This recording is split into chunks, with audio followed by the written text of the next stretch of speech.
Salut à tous, bienvenue sur cette nouvelle vidéo de La Vie Balbinien. Aujourd'hui, on est là pour interviewer Monsieur Jafar Hamoum. Bonsoir Jafar. Bonsoir. Il est 4e de liste sur la liste émergence pour les élections régionales 2010. C'est un Balbinien depuis une quarantaine d'années. Et on souhaitait savoir avant tout ce qui l'a amené vers cet engagement associatif et politique. Eh bien, bonsoir, merci de m'avoir invité.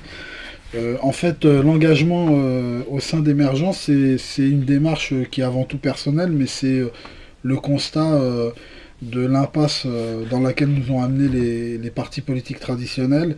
J'ai toujours été impliqué dans la vie associative et aussi j'ai été un militant politique sur la ville, avec, on n'a pas à le cacher, avec le Parti communiste. Et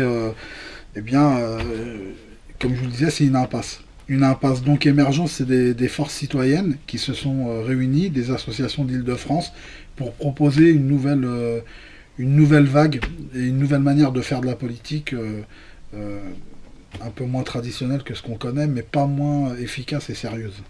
Concrètement, quels sont les signes dans la politique de la ville qui vous ont fait sortir de ce carcan et entrer sur cette liste?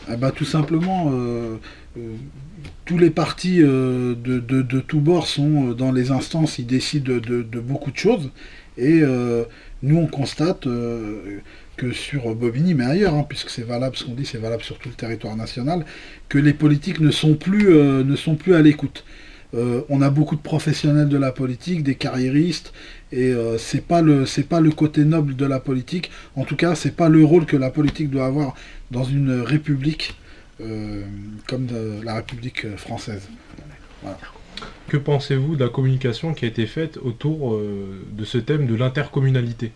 Alors, concernant Bobigny, oui, la ville s'engage dans une intercommunalité avec 8 autres communes du département. Et c'est pas nouveau, bon, c'est la loi qui l'impose, maintenant, dorénavant, toutes les petites communes doivent s'organiser, et celles qui vont rester seules seront un peu en difficulté. Donc la démarche, c'est une démarche avant tout qui est obligatoire, mais en même temps qui est politique. Dans le sens où, quand on voit le schéma de notre intercommunalité, c'est des communes qui ont des accords politiques, donc là nous sommes plutôt dans des communes de gauche, mais en même temps, l'intercommunalité a pour but de mieux servir les citoyens.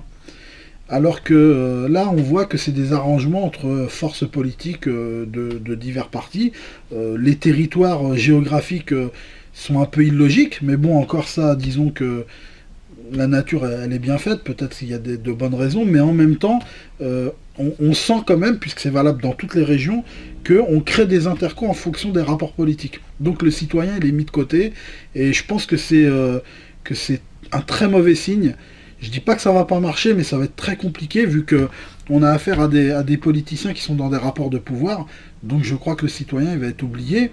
Concernant la communication, les Balbiniens, ils ont été dans l'impasse, puisque on a vu qu'il y avait eu quelques petites tentatives dans les réunions Parlons Franchement, réunions qui sont déjà, à mon avis, mais je le dis bien à mon avis, ne sont pas faites pour ça. Je crois que les réunions Parlons Franchement que Bernard Feu Birsinger avait mis en place, c'était pour le quotidien.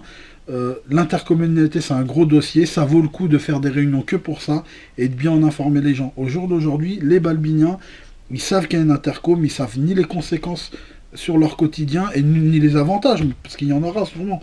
Concernant les salariés de la municipalité et des autres communes, d'après les sources fortes que j'ai des syndicats qu'il y a sur les 8 communes, il n'y a aucune collaboration avec les salariés de la ville. Donc d'ailleurs, lors de la création du conseil intercommunal qu'il y a eu à Romainville il y a quelques semaines, les syndicats ont demandé la parole et malheureusement ça leur a été refusé. Donc ils sont restés sur le côté et puis rouler jeunesse. On s'est distribué les rôles, un tel sera président, l'autre sera vice-président. On a même, oui, dire des indemnités qui vont toucher, mais En restant décent, je le dirais pas, mais je pense sincèrement que tout le monde est mis de côté dans cette histoire, sauf les élus, qui ont fait leurs petits arrangements entre eux.